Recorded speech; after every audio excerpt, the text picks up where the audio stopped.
जय गुरु। आ जाइए, एक और नया चैप्टर हम स्टार्ट करते हैं। आज है चैप्टर नंबर 41, जिसका नाम है बंगाल की आनंदमयी माँ। तो जी, हम एक बुक है योगी कथा अमृत, उसको कवर कर रहे हैं। मेरा इंट्रोडक्शन, मैं हूँ नीलम कुमार, योगा ट्रेनर हूँ, ब्रेथवर्क कोच हूँ, और साथ में ही इनकी जो संस्था है, योगदा सत्संग सोसाइटी ऑफ इंडिया, या फिर अगर आप यूएस वगैरह में हैं तो वहाँ की जो है सेल्फ रियलाइजेशन फेलोशिप, उसके थ्रू मैं मेडिटेशन की टीचिंग्स ले रही हूँ, मतलब कि क्रिया योगा सीख रही हूँ। तो यहाँ पे आप ये कह सकते हैं कि मैं क्रिया योगा की प्रैक्टिशनर भी हूँ। तो हम लोगों को ये बोला जाता है, जब भी कोई नया स्टूडेंट एनरोल करता है खुद को, तो हम लोगों को ये बोला जाता है कि सबसे पहले तो इस किताब को रीड करो, इस बुक को रीड करो, क्योंकि ये बहुत कुछ सिखाती है। अगर आप मेरे साथ सारे चैप्टर्स रीड करते हुए आए हैं तो आप उन सबको जितनी बार सुनेंगे उतनी बार आपको कुछ नया सीखने को मिलेगा। मैं खुद इस बुक को कम से कम 8 से 10 बार पढ़ चुकी हूँ, मेरे कई स्टूडेंट्स को पढ़ा चुकी हूँ, और अब इस बुक में मतलब कि चीज़ें समझ में आने लगी हैं। स्टार्टिंग में कई सालों तक ऐसा रहा था कि ये बुक उठाती थी, कुछ समझ में नहीं आता था, सब सिर के ऊपर से जाता था, लेकिन अब चीज़ें समझ में आने लगी है। तो आज का हम चैप्टर पढ़ने वाले हैं, वो है बंगाल की आनंदमयी माँ, चैप्टर नंबर 41। निर्मला देवी के दर्शन किए बिना कृपया भारत से मत जाइए। उनमें अत्यंत तीव्र भक्ति भाव है, सब तरफ से आनंदमयी माँ के नाम से विख्यात है। मेरी भतीजी अमिया बॉस ने आग्रह भरी दृष्टि से मेरी ओर देखते हुए कहा। तो इनकी जो भतीजी है, वो ये जानती है कि इनको बहुत सारे साधु सन्यासियों से मिलने का शौक है, इनको अच्छा लगता है, और आई थिंक ये एकमात्र ऐसी बुक है जिसमें जितने भी हमारे भारत के फेमस सन्यासी हुए हैं उन सब के बारे में लिखा गया है। और अगर आप इनके सेंटर की विजिट करेंगे, रांची जो इनका मुख्य जो मेन सेंटर है, वहाँ की विजिट करेंगे, तो इन सब के साथ इनकी फोटोज भी हैं। सोचिए, उस जमाने में जब कैमरा इतना इजीली अवेलेबल नहीं था, तो इनके साथ मिस्टर राइट आए थे यूएस से, वो अपना कैमरा लेकर आए थे, और उन सब के साथ इवन रमन महर्षि जी की फोटो कहीं नहीं मिलेगी, वहाँ पे क्लिक करके लगी हुई है। तो ये बहुत सारी फोटोज जो है वो इन्होंने क्लिक भी करी है, और पूरा का पूरा समराइज करा है कि भारत में कैसे सन्यासियों की दुनिया इतनी सुंदर है और बहुत कुछ आपको सीखने को मिलता है। तो यहाँ पे ये बोल रही हैं इनकी भतीजी कि आप आनंदमयी माँ से मिले बिना कैसे जा सकते हो। अब ये भारत से जाने का विचार बना रहे हैं, ठीक है, भारत में कुछ समय के लिए आए थे। मैंने कहा, अवश्य, उस महिला संत से मिलने के लिए मैं भी उत्सुक हूँ। ईश्वरानुभूति की उनकी उच्च अवस्था के बारे में मैंने पढ़ा है। अनेक वर्ष पूर्व ईस्ट वेस्ट पत्रिका में उन पर एक छोटा सा लेख छपा था। अमिया ने कहा, मैं उनसे मिली हूँ। अमिया कौन है? इनकी भतीजी है। अमिया ने कहा, मैं उनसे मिली हूँ, अभी हाल में ही वह मेरे छोटे से नगर जमशेदपुर पधारी थी। एक शिष्य के अनुरोध पर आनंदमयी माँ एक मरणासन मनुष्य के घर गई। वह उसकी शैया के पास खड़ी हो गई। उनके हाथ ने जैसे ही उसके माथे का स्पर्श करा, उसकी धर धर बंद हो गई। अच्छा, उसकी घर घर बंद हो गई।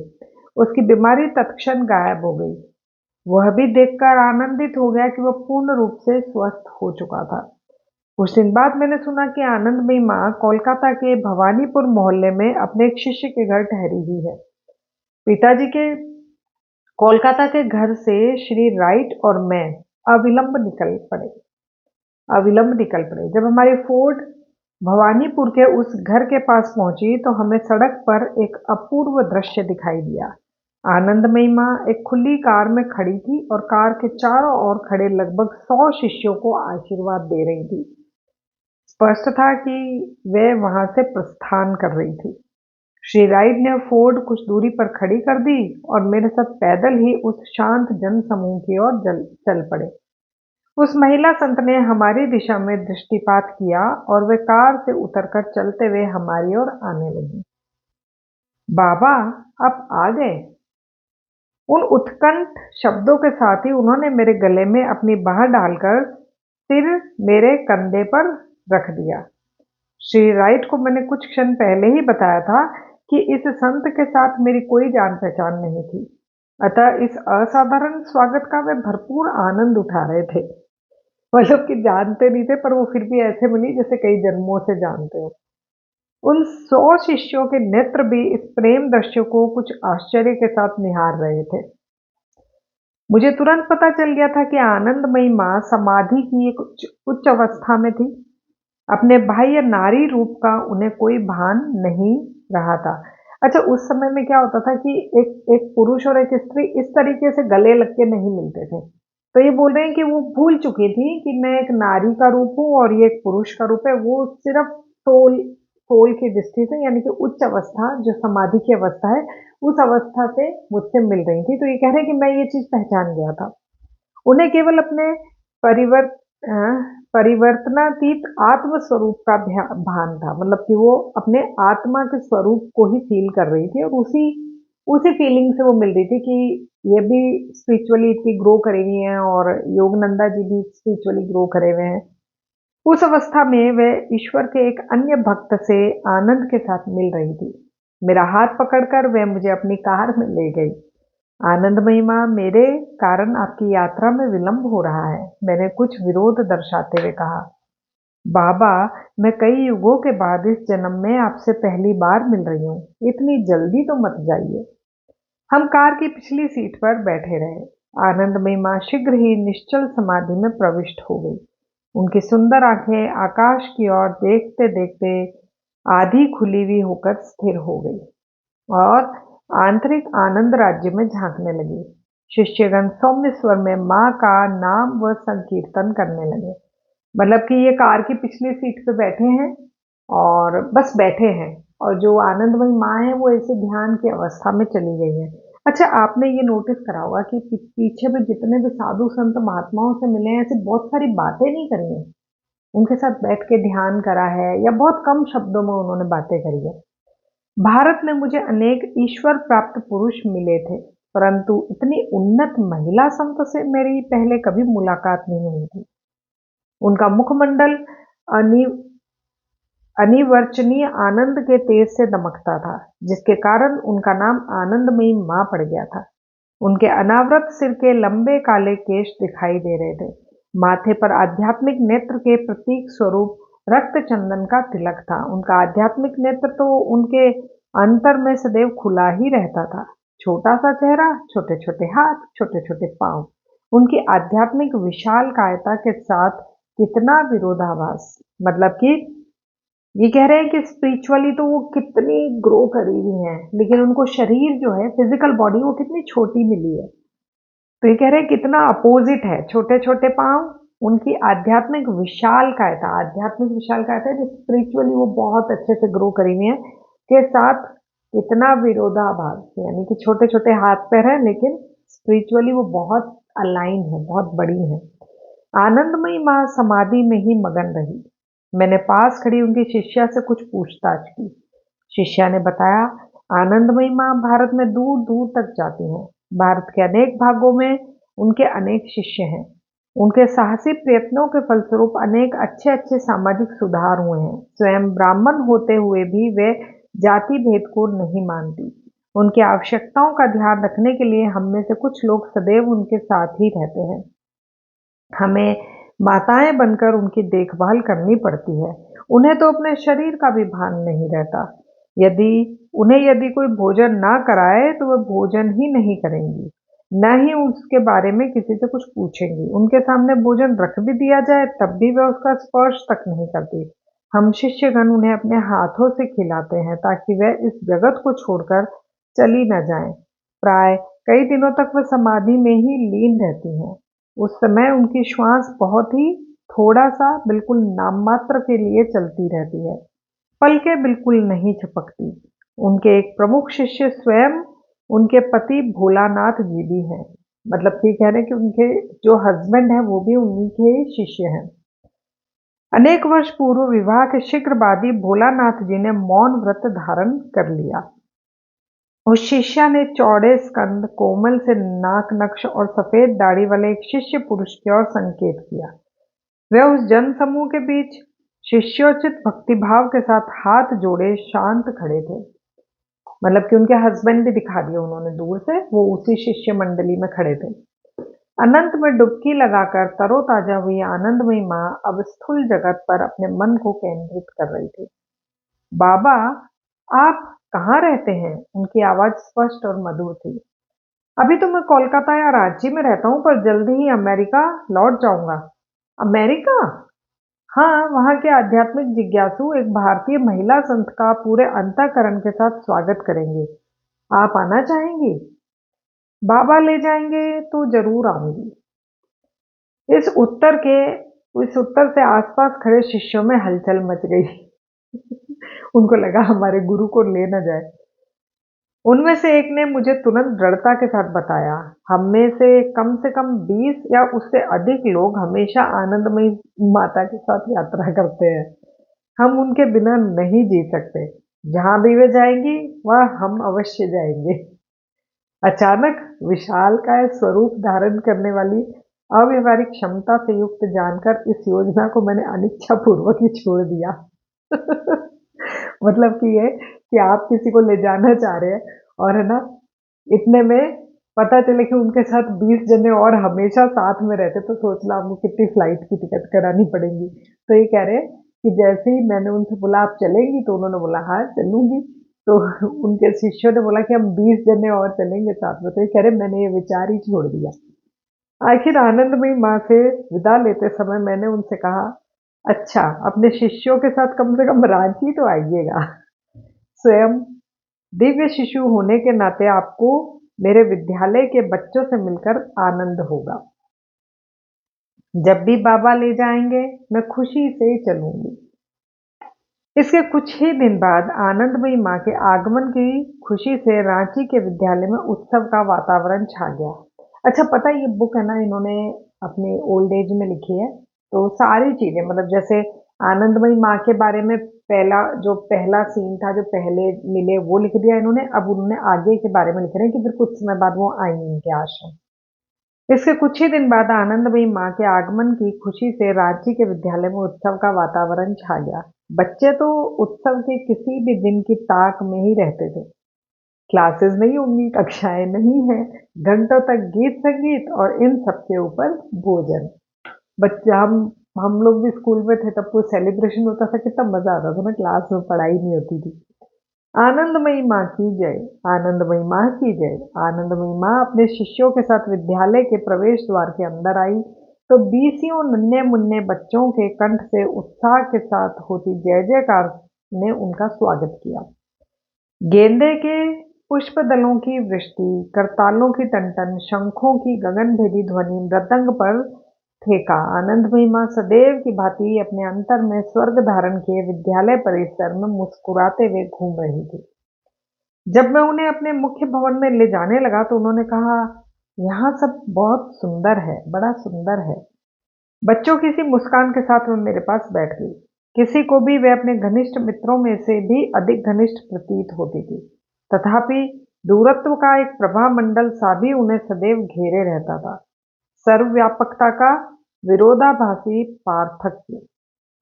अब इसका क्या मीनिंग है आप लोग लिखिएगा अगर समझ में आया तो। सर्वव्यापकता का विरोधाभासी पार्थक्य। कृपया अपने जीवन के बारे में मुझे कुछ बताइए। बाबा सब जानते हैं, दोहराने से क्या होगा। स्पष्ट था कि अल्पकालिक जन्म के इतिहास का उनकी दृष्टि में कोई महत्व नहीं था। मैं हंस पड़ा और वही अनुरोध दोबारा करा। उन्होंने अनिच्छा प्रदर्शित करने के अंदाज में अपने कोमल हाथ फैलाए। बाबा बताने लायक तो कुछ अधिक नहीं है। मेरी चेतना इस नश्वर देह के साथ कभी एक रूप हुई ही नहीं। इस पृथ्वी पर आने से पहले मैं वहीं थी। जब मैं छोटी बच्ची थी तब भी मैं वहीं थी। मैं बड़ी होकर नारी बनी तब भी मैं वहीं थी। जिस परिवार में मेरा जन्म हुआ था, उन्होंने जब इस देह का विवाह रचने की तैयारी करी तब भी मैं वहीं थी। और बाबा, आपके सामने अभी भी मैं वही हूँ। यहाँ से आगे सदा के लिए मेरी चारों ओर सृष्टि का नृत्य चाहे कितना ही बदलता रहे, मैं वहीं रहूंगी। अच्छा कितनी गहरी बात कही है इन्होंने। हम लोगों को मेडिटेशन प्रैक्टिस में ये सिखाया जाता है कि out of the body experience करो। आप इस प्लेनेट अर्थ पे किस रोल में आए हो, क्या कर रहे हो, वो सब देखो, ताकि आप किसी भी दुख से किसी भी सुख से बहुत ज्यादा अटैच मत हो। डिटैचमेंट जो हमें सिखाया जाता है, प्रत्याहार जो सिखाया जाता है, तो ये प्रत्याहार हमेशा के लिए इन्होंने अपने पास रखा हुआ था, डिटैचमेंट हमेशा के लिए रखा हुआ था। ये कह रही है कि मैं वही थी, मतलब जो ऐसे बोला जाता है ना कि हमारा रियल होम वही है, सोल वर्ड है, हम एक एक आत्मा है या परमात्मा है, जो भी आप बोले। तो ये कह रही कि मैं जब बच्ची थी तब भी वही थी, जब मेरी शादी हुई तब भी मैं वही थी, और इवन अभी भी मैं वही हूँ। मैं देख रही हूँ सब कुछ कि आज मैं यहाँ आश्रम आई हूँ, मैं आपसे मिली हूँ, तो ये सारा का सारा प्ले जो एक्ट मेरा फिजिकल बॉडी के लिए रचा गया था, वो सारा मैं देख रही हूँ। आनंदमयी माँ गहरी ध्यान की अवस्था में डूब गई। उनका शरीर किसी मूर्ति के समान निश्चल हो गया था। वे अपने निरंतर बुलाते रहने वालों के राज्यों में चली गई थी। उनकी काली आंखें निर्जीव और पथराई सी लग रही थी। जब संत जन अपनी चेतना को जड़ देह से हटा लेते हैं, तब प्राय उनके चेहरों पर ऐसे ही भाव होते हैं। इस अवस्था में उनका जड़ शरीर आत्माविहीन मिट्टी के निर्जीव गोले से अधिक कुछ नहीं होता। हम दोनों घंटा भर तक समाधि की अवस्था में ही बैठे रहे। खिलखिलाती छोटी सी हंसी के साथ वह इस जगत में लौट आई। अच्छा, हमारे देश में ऐसे बहुत सारे संत महात्मा हुए हैं जो जो हायर स्टेज है ना समाधि की, वो उन्होंने फील करी है, वो उसकी प्रैक्टिस करते थे, वो डेली उस मेडिटेशन की अवस्था में जाते थे, रोज मेहनत करते थे। लेकिन जरूरी नहीं कि उन सभी संत महात्माओं ने ये टेक्निक सिखाई है। ठीक है, जैसे मुझे कुछ आता है, ये मुझ पर डिपेंड करता है कि मैं आपको सिखाना चाहूँ या नहीं। हो सकता है मुझे कुछ ऐसा आता हो जो मैं सिर्फ खुद एंजॉय करती हूँ, आप लोगों को नहीं सिखाना चाहती।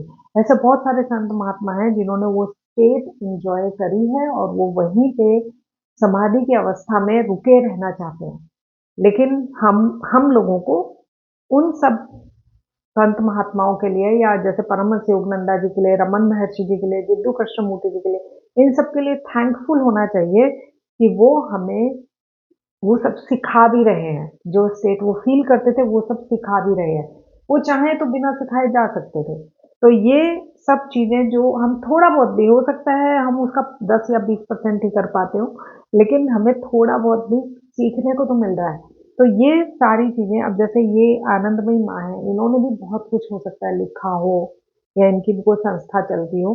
तो अगर ये कुछ सिखा रहे हैं उस हायर स्टेट में जाने का तरीका, या इस लाइफ के डेली के सुख और दुख को हैंडल करने का तरीका, तो वी आर लकी कि हम ये सब सीख पा रहे हैं। अगर आप ये वीडियो देख भी रहे हैं और मेरे साथ सारे चैप्टर्स अगर आपने रीड भी करे हैं, तो आप अपने आप को अप्रिशिएट कीजिए कि आप स्पिरिचुअल पाथ पे खुद को जबरदस्ती ग्रो करने के लिए पुश करते रहते हैं।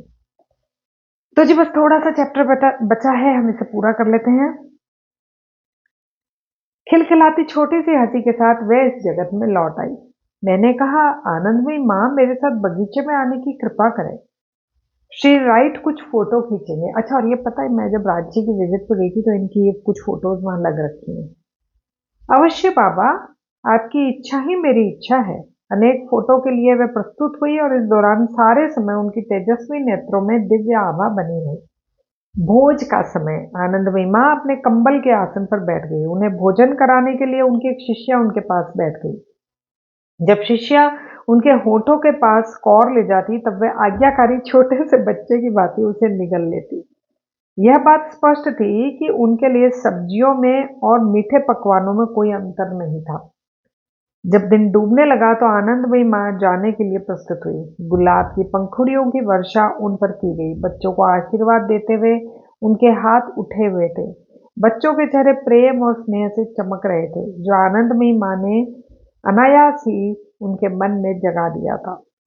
तू अपने परमेश्वर से अपने पूरे हृदय के साथ, अपनी पूरी आत्मा के साथ, अपने पूरे मन के साथ और अपनी पूरी शक्ति के साथ प्रेम करेगा। यह प्रथम आदेश है, ईसा मसीह ने कहा था। प्रत्येक अन्य निकृष्ट आसक्ति को त्याग कर आनंदमयी माँ अपनी पूर्ण निष्ठा ईश्वर को अर्पण करती है। पंडितों की भांति बाल की खाल निकालने वाले तर्कों के द्वारा नहीं, किंतु विश्वास के साथ निश्चित न्याय द्वारा इस शिशुवत पवित्र संत ने मानव जीवन की एकमेव समस्या, ईश्वर के साथ ऐक्य स्थापित करना को हल कर लिया है। अब अनेक समस्याओं के कुहासे में धुंधली हुई नितांत सरलता या सादगी को मनुष्य भूल गया है। ईश्वर को अनन्य एकनिष्ठ प्रेम अर्पण करने से इनकार कर राष्ट्र मानव प्रेम के बाह्य मंदिरों के प्रति अत्यंत औपचारिक आदर के प्रदर्शन के द्वारा अपनी नास्तिकता पर पर्दा डालने का प्रयास करते हैं। मानव प्रेम के उद्देश्य के लिए ये लोकोपकारी कार्य इसीलिए धार्मिक है क्योंकि ये थोड़ी देर के लिए मनुष्य का ध्यान स्वयं अपने पर से अन्यत्र हटा देते हैं, परंतु ये कार्य उनके जीवन के उस सबसे बड़े कर्तव्य से मुक्त नहीं कर सकते जिसका उल्लेख ईसा मसीह ने प्रथम आदेश कहकर किया है। मनुष्य के सबसे बड़े दाता द्वारा मुक्त हस्त से दी गई हवा में पहली श्वास लेते ही उस दाता से प्रेम करने का मनुष्य का कर्तव्य बन जाता है। यह ऐसा कर्तव्य है जिसमें स्वयं उसका ही उद्धार होता है। रांची के विद्यालय को भेंट देकर जाने के बाद एक अन्य अवसर पर आनंदमयी माँ से पुनः मेरी मुलाकात हुई। अब यह तीसरी बार मिल रहे हैं, ठीक है। कुछ महीनों बाद एक दिन श्री रामपुर स्टेशन के प्लेटफॉर्म पर कुछ भक्तों के साथ वह गाड़ी की प्रतीक्षा कर रही थी। बाबा, मैं हिमालय जा रही हूँ, उन्होंने मुझे बताया। कुछ दयालु लोगों ने देहरादून में हमारे लिए आश्रम बना दिया है।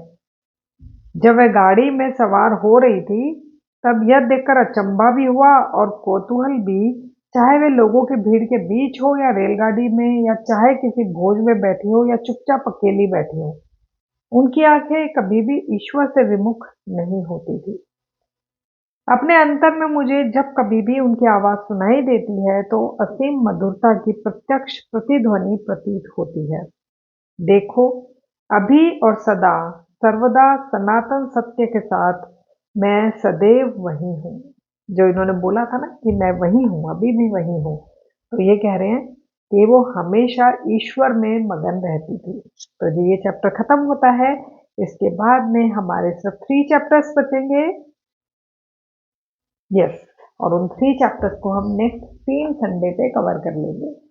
तो इसके बाद में जैसे ही ये बुक खत्म होगी, आपको अभी शायद नेक्स्ट वीक से ही हम एक न्यू बुक स्टार्ट कर रहे हैं। उसकी वीडियोस एवरी मंडे और ट्यूसडे अपलोड करी जाएंगी इसी चैनल पे, जिसका नाम है the mind and gut connection. तो हमारी फिजिकल बॉडी के लिए, हमारी हेल्थ के लिए हमें क्या करना चाहिए, हमारी बॉडी हेल्दी होगी तभी तो हम ये सारी प्रैक्टिसेस कर पाएंगे। तो आई होप आप मेरे साथ कनेक्टेड रहेंगे। अगर आप चैनल पे पहली बार आए हैं तो इसे सब्सक्राइब कर दीजिए। जय गुरु।